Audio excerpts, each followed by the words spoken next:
Friends, welcome to Biology Made Easy. We have started the discussion of the roots.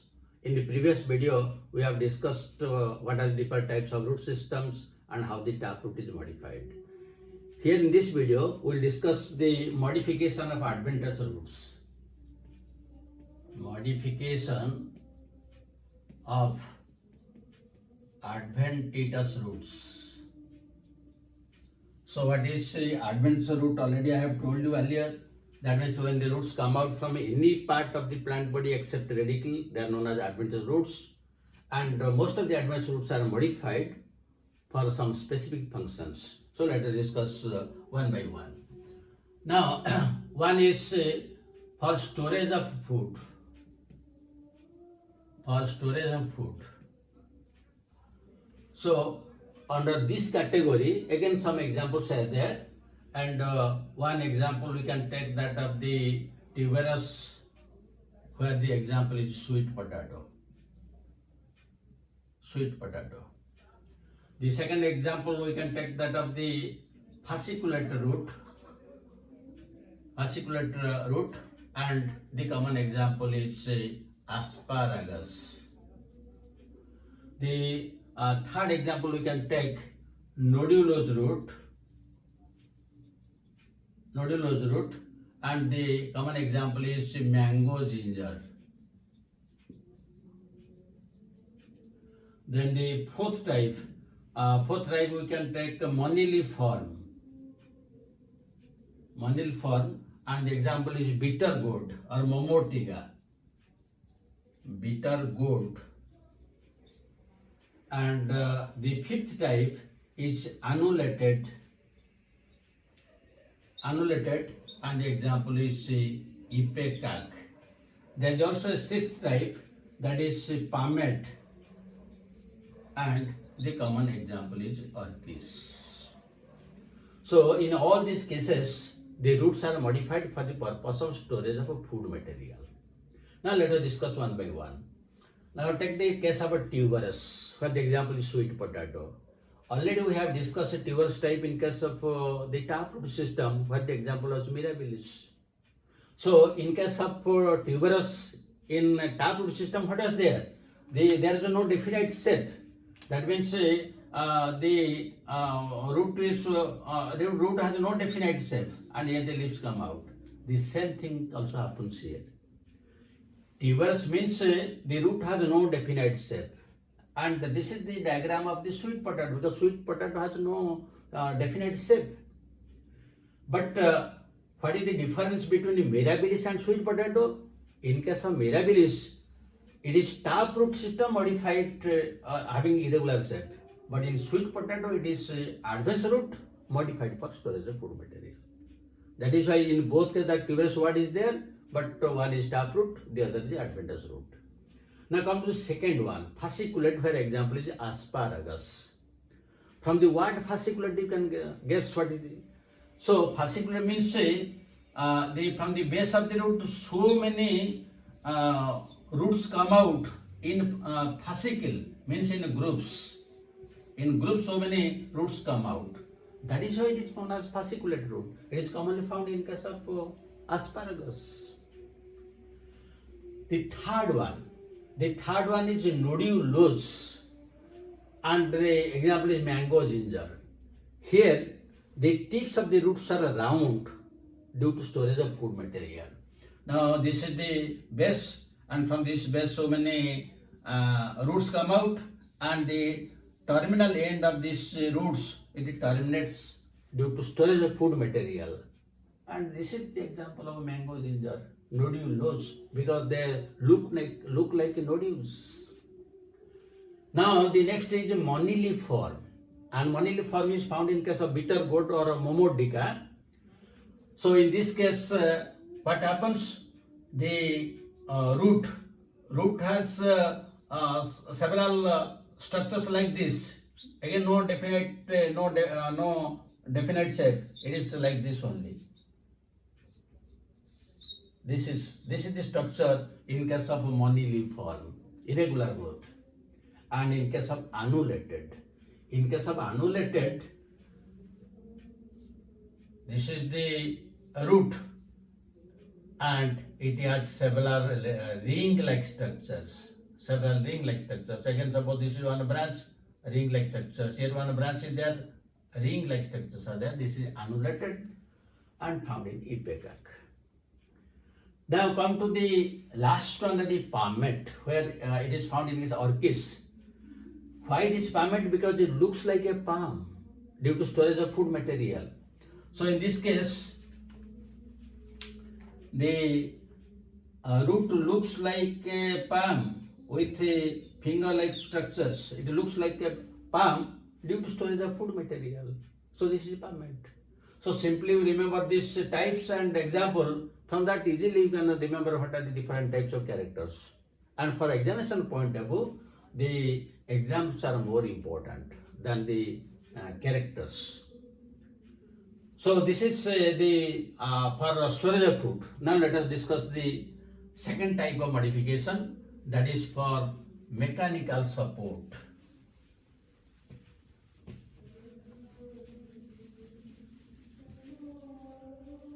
So the mechanical support, the second type is mechanical support. And in mechanical support, again there are different types. One is prop root. Prop root, it is found in case of ficus or the banyan tree. Then the second one is stilt root. Stilt root, this is found in case of maize, sugarcane, sorghum, pandanus. Pandanus, this is also known as screw pine. Then the third type root is known as contractile root. And the contractile root is found in case of onion, garlic, and crackers. The fourth type is known as climbing root. Climbing root is found in case of pothos. Pothos, which is usually called as money plant. Then beetle and black pepper. Then the fifth type is clinging root. This is found usually in case of the orchids. There is also another type, we can call it as buttress root. This is also found in case of ficus. And there is another that is known as haptera. Haptera, this is usually found in case of podostemon. Podostemon. So let us discuss one by one. First, let us discuss the prop root, that is found in case of ficus, and that is banyan. All of you seen have banyan plants, and you also heard the name of the great banyan tree present in the botanical garden in Calcutta. So in this case, what happens? The plants are very big in size. The ficus plants are quite very big in size, and along with this main trunk and the roots, some roots are present in this hanging manner, and these roots which are hanging, they are perpendicular to the soil but parallel to the main trunk. Now when they will reach the soil, they absorb water, minerals, and provide anchorage to the plant body. That is why if once they touch the soil, and they can substitute the main root system, they can substitute it. And that is the thing that happens in the great banyan tree. In the case of a great banyan tree which covers several acres of land, the main root system has died, and the entire plant spreading several acres of land is standing only on this prop roots, because they can substitute the main root, and they can carry out the function of absorption of water as well as minerals. So the main characteristics, they are parallel to the main trunk but perpendicular to the soil. But in case of stilt root, what happens? In case of stilt root, which is found in case of maize and sugar cane. All of you have seen maize and sugar cane. So suppose you take one maize plant or sugarcane plant, from the basal nodes, some roots come out obliquely. Only from the basal 2 to 3 nodes, not higher up. Now you see, these roots they arise obliquely to the main trunk. That is the difference. In case of prop root, they were parallel to the trunk, but here they are oblique to the trunk. Now these roots, they cannot substitute the main root, but they provide additional anchorage. Like if you have seen, some wire is attached to the electric poles to give additional support. It is just like this is the main plant body, and these roots, they provide additional support. And this is found commonly in maize, sugarcane, sorghum, and pandanus. So here they are parallel, here they are oblique. So this is again very important from examination point of view. Now come to the third one, contractile root, found in case of onion, garlic, and crocus. You might have seen, suppose this is one, the onion. In case of onion, these are the roots. Both in case of onion, garlic, or crocus, these are the roots.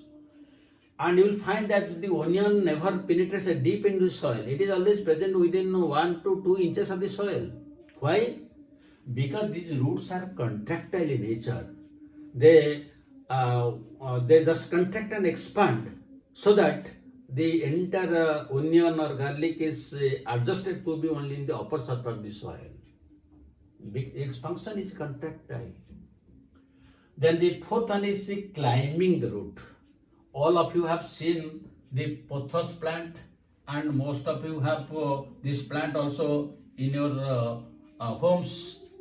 So when you grow this pothos plant, which is known as the also money plant, just you put that stem in the bottle having water, and you will find that the plant is growing, being attached to the, suppose so this is one leaf, this is one leaf.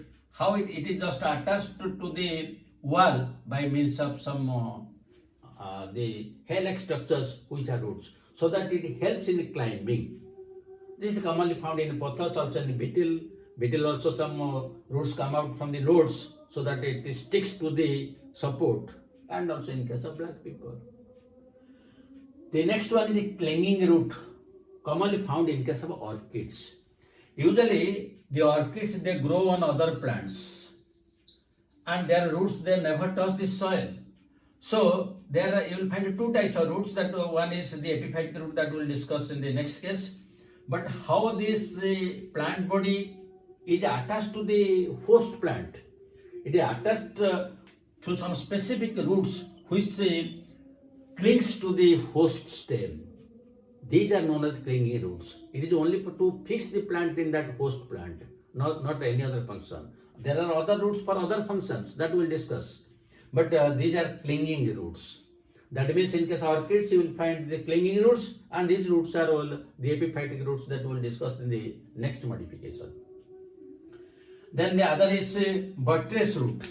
The buttress root also is found in case of ficus plant or the banyan trees. So all of you have seen, suppose this is one the banyan plant, and this is the soil. The banyan plant directly doesn't penetrate into the soil. From the basal part of the stem, some structures come out parallel to the soil, and then only it penetrates. In case of the ficus plants, that means at the base, from the base of the stem, some roots come out. They spread in different directions, and then only it penetrates to provide additional support. These are known as buttress roots. Found in case. These are buttress roots, and those which come direct like this, they are prop roots. That means in case of ficus, both buttress and prop roots are found. Now another is Haptera. The Haptera is a hydrophytic plant where the entire plant body is a root. Entire plant is a root. And usually this plant is found in running water. It is attached to the surface of some rocks and it is present in running water. When it flowers, then only it gives rise to stem and flowers, fruits, and again it comes to its original state. That means the entire plant is always present in the form of a root. And through this haptera, the example also I had written podostemon. So in case of podostemon, the entire plant body is a root and is attached to the surface of rock in a running water by a structure known as the haptera, only for support. So these are the different types of plant bodies modified for mechanical support. Then there is a third type. There are modifications for some special functions, where the functions are different from each other. So the third type, modification or special modifications, we can write. Third type,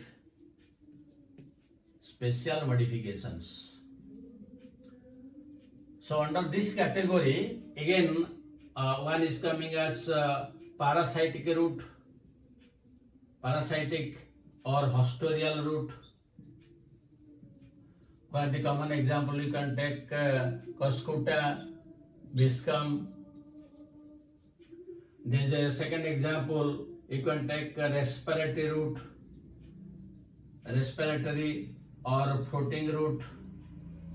And the common example is Jussi. The third example is assimilatory root. Assimilatory root, it is usually found in case of Tinospora and Trappa. Trappa is also known as water chestnut. And the fourth type is epiphytic root. Epiphytic root, it is commonly found in case of Panda ruxburghi. And the fifth type of root is reproductive root. That means the root helps in the reproduction. Here one example is sweet potato, and another example you can write trichosanthus. Trichosanthus. So these are the different examples. So let us discuss one by one. First, let us discuss the parasitic or hostorial root. Usually, there are some plants like a Cuscuta, Viscum, Rafflesia, then Santalum album, Orobanche. So many plants are there. Some are complete parasites, some are partial parasites, some are stem parasites, some are root parasites. Now, these parasitic plants, they don't prepare their food materials. They depend upon their hosts. They act as parasites. So how they derive their food material from the host? They produce some hostorial structures. They produce some structures like this, which we call as hostoria. And these hostorias, they are attached to the xylem and phloem of the host, so that they can absorb water and minerals from the xylem and food materials from the phloem. But here one thing is very important. If it is obligate parasite, it is attached to both to xylem and phloem for absorption of food material as well as water and minerals. But if it is partial parasite, it is attached only to the xylem, not to the phloem, because it will absorb water and minerals from the xylem and prepare its own food material. This is the difference between the obligate or complete parasite and partial parasite, whether it will be attached to both xylem or phloem or only to xylem. So these are the parasitic or hostorial roots. Now come to the second type. Second type is a respiratory floating root found in case of Jussi. In case of Jussi, this is a hydrophytic plant and it is usually found floating in water. So here you will find some root pocket-like structures which contains air. And the presence of air in the pocket-like structures provides buoyancy. That is why it floats on the surface of water. Besides, since air is present, it helps in respiration. That is why it is known as a respiratory root or floating root. The third type of root is assimilatory root found in Tinospora and Trappa or water chestnut. What is the meaning of assimilation? Photosynthesis. And photosynthesis is usually carried out by chloroplasts. But chloroplasts are not present in roots. But these are the exceptions. In case of Tinospora and water chestnut, the roots also contain, these are all hydrophytes, and the roots contain chloroplasts. They carry out photosynthesis. The fourth type is epiphytic root. The epiphytic root is found in case of Panda roxburghi. Just before some time I have told you, suppose this is the host stem, and from this host stem, the plant body comes out like this. Suppose these are the different types of leaves, and these are the roots. These are the roots. Now these roots are known as epiphytic roots. These roots are epiphytic roots. Epiphytic roots. So these roots, they never touch the soil because they are present in hanging condition. Now this is Panda roxburghi. It is attached to this stem, host stem, by means of some roots which are known as clinging roots. We have discussed in the previous one. But there are some roots which are present in hanging condition. These are known as epiphytic roots. The function of these epiphytic roots is to absorb water from the atmosphere, because in the atmosphere sufficient amount of moisture is there. So it absorbs it and it keeps it in a special type of tissue known as velamen tissue. So this velamen tissue is a special character present in all epiphytic roots, which is usually found in case of Panda roxburghi.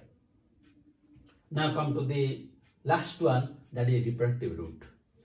Usually in case of sweet potato and trichosanthus, from the adventitious root, some reproductive buds come out, and from those reproductive buds, the new plants usually come out. So if you grow the sweet potato or trichosanthus, and you will ask for a plant to your friend, he will give you only a root, not the stem, because the reproductive buds are present in the roots, adventitious roots, and when you put it in soil, that will give it a new plant. So here you see there are different 5 types, and each one is specific in its case, and for one purpose, for different purposes they are different modified. While in the previous cases they are modified either for the mechanical support or for storage of food. So these are the different types of modifications found in case of adventitious root. Now let us discuss questions.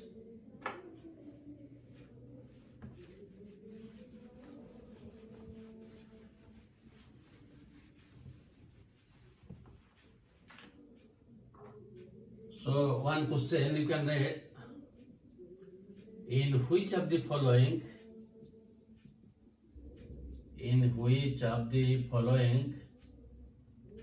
stilt root is not found? In which of the following stilt root is not found? One, you can take maize. 2, sorghum.